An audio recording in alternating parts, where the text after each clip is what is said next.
국가기관 간 공식 합의를 존중하시도록 기재부에 요청드립니다. 대도시권광역교통위원회도 기재부도 국토부도 모두 정부기관이고 중앙정부를 대표합니다.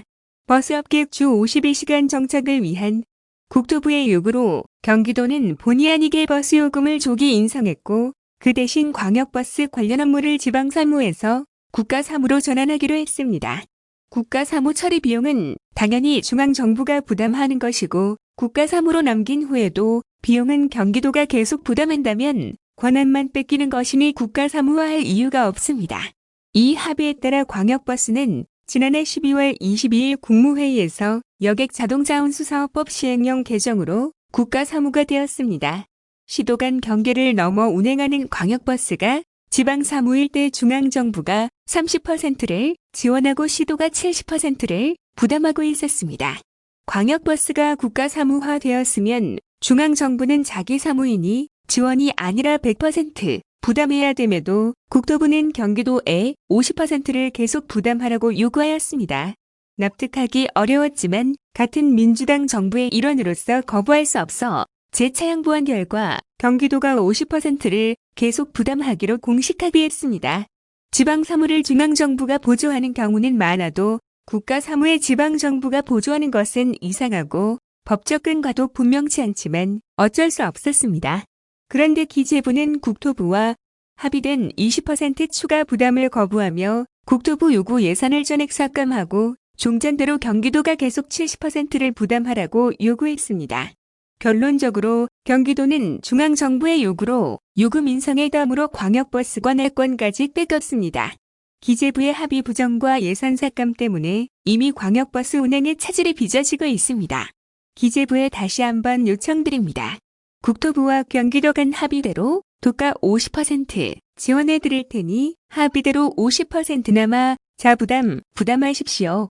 금액도 겨우 수십억 원에 불과하니 국가 재정에 문제가 생기는 것도 아니지 않습니까? 국가 사무 비용은 전액 국가가 부담하는 것이 원칙입니다. 기재부가 계속 이 합의를 부정한다면 경기도 역시의 합의를 부정하고 국가 사무에 대한 경기도의 50% 부담은 없던 일로 할 수밖에 없습니다.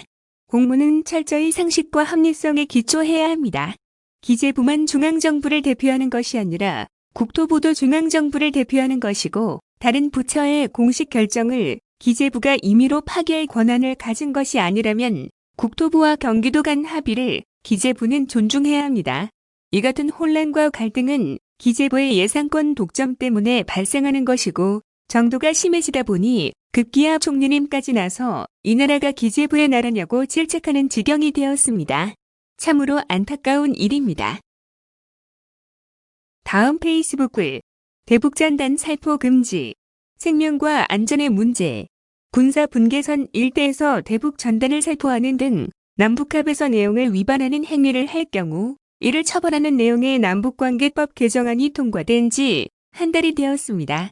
남북 간 신뢰 회복과 한반도 평화 안착으로 나아가는 소중한 한 걸음입니다. 전단 살포로 생명과 안전, 재산권을 위협받던 접경지, 우리 도민들의 삶도 한결 편안해졌습니다.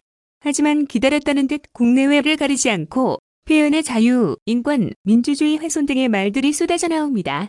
심지어 미국 조야에서는 대북 전단 살포로 인해 접경지, 우리 도민의 삶이 위협받는 현실이 허구라는 주장까지 나오고 있습니다.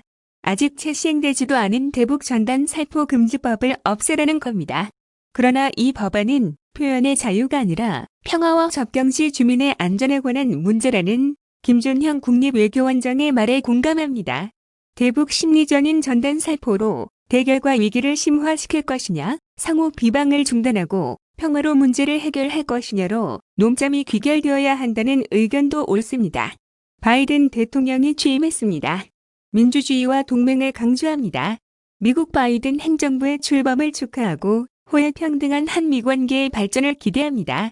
아울러 대북전단 살포 금지법이 표현의 자유가 아니라 분단 국가를 사는 국민들의 전쟁과 평화에 대한 문제임을 꼭 기억해 주길 바랍니다. 우리 도민의 생명과 안전을 위한 일은 저의 가장 큰 책무임을 다시 한번 생각합니다. 다음은 부동산 관련 여론조사 뉴스입니다. 경기도민 10명 가운데 7명은 고위공직자 부동산 임대 사업자 겸직금지 방안에 대해 적절한 조치라고 생각한다는 조사 결과가 나왔다. 경기도는 지난 16일 도민 1000명을 대상으로 부동산 관련 여론조사를 실시한 결과 도에서 검토 중인 4급 이상 공무원들에게 부동산 임대 사업자 겸직을 금지시키는 방안에 대해 응답자의 69%가 고위공직자는 부동산 가격에 영향을 미칠 수 있으므로 적절한 조치라고 응답했다고 24일 밝혔다. 반면 이와 같은 방안에 대해 개인에 대한 과도한 재산권 침해이므로 적절하지 않은 조치라고 응답한 사람은 26%로 낮게 나타났다. 적절하다는 응답은 주택 소유 여부나 이념 성향 등에도 관계없이 과반으로 조사됐다. 경기도가 부동산 정책 추진을 잘하고 있냐는 물음에는 도민의 52%가 잘하고 있다고 평가했다. 이는 지난해 8월 조사 결과보다 4%포인트 증가한 수치다.